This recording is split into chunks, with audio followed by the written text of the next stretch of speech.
Hi, thanks for joining me today. I've got a fun Putnam problem which I want to solve. It's from 1999 and it's problem A4. We want to work out sort of this double infinite sum, the sum from m equals 1 to infinity of the sum from n equals 1 to infinity of m squared times n all divided by 3 to the m and then in brackets n times 3 to the m plus m times 3 to the n. Okay, so a lot of m's, n's and 3's and it's a double infinite sum. Okay, so if you want to try and have a go at this problem, pause the video now and give it a go for yourself. And I'm going to jump straight into a solution.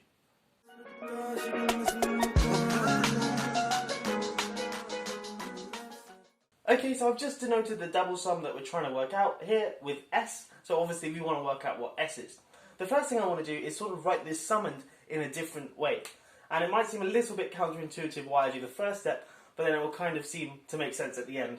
What I'm going to do is rewrite this fraction by dividing the top and bottom by m squared n. Okay, so let me just write this here. What we already have, m squared n divided by 3 to the m, n times 3 to the m, plus m times 3 to the n. This thing here, when I divide the top by m squared n, I just get 1, of course. And then on the bottom, I'm going to sort of distribute how I divide 3 by the m squared n. I'm going to do this thing here divided by m, and then this thing in brackets divided by mn. So this thing here divided by m is just 3 to the m over m. And then in brackets, when I divide this thing here by mn, well, when I divide this first term by mn, the n's will cancel, and I'll just get a 3 to the m divided by m. And then this thing here, when I divide it by mn, the m's will cancel, and I'll get 3 to the n over n. And now this is quite nice, because we've sort of separated the m's and the n's from one another. So if, for example, we write ak to be equal to 3 to the k over k, then this thing here is simply the same as 1 over am times am plus an. Okay, so it's a lot sort of cleaner than what we had initially. So if I write s in this form here, then what I want to do is have a bit of rearranging and have a bit of a play about, and then essentially work out what this sum is, or something like this sum. Anyway, let me bring this up to the top of the board and we'll continue. Okay, so we've written s as the double sum of 1 over am times am plus an, and this ak just means 3 to the k over k. Now what I want to do is sort of interchange the order of summation, so just essentially swapping these sum signs, which is completely fine. This is the sum from now m equals 1 to infinity of the sum from m equals 1 to infinity of this thing here. But of course, remember, m and n are just sort of dummy variables in the summation. So what I'm going to do is actually swap them. So swap all the n's for m's and all the m's for n's.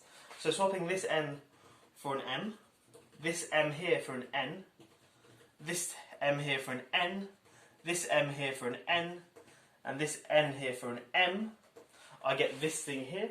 And now you might ask, why on earth have I done that? Well, now I've got s sort of written as the same sort of double summations, but now the summand is slightly different. Here I've got 1 over am times am plus an, but here I've got 1 over an times an plus am. Okay, so this is also s. So now what I want to do is just essentially add these two equations together. So on the left hand side, I just get 2s. And on the right hand side, I still get this double sum.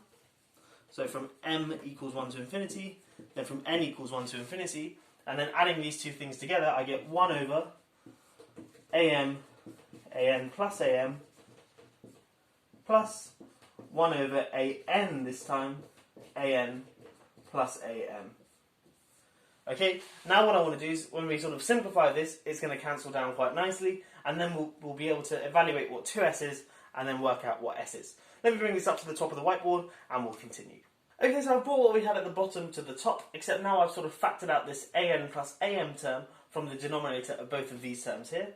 But of course I can simplify what's in the fraction here. So this is the sum from m equals 1 to infinity of the sum from n equals 1 to infinity of 1 over an plus am times this thing here, am plus an, all over am. Okay, so just that thing in brackets is the same as this thing here. But, of course, the am plus an cancels with this thing here. So I'm just left with the double sum of 1 over am, which is great. But remember now, m is independent of n, so I can bring this 1 over am in front of this summation here. So I can write this like so.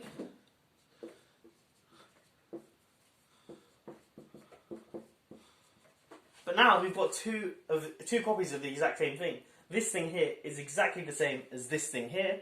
So I can actually write this as the sum from k goes from 1 to infinity of 1 over ak all squared.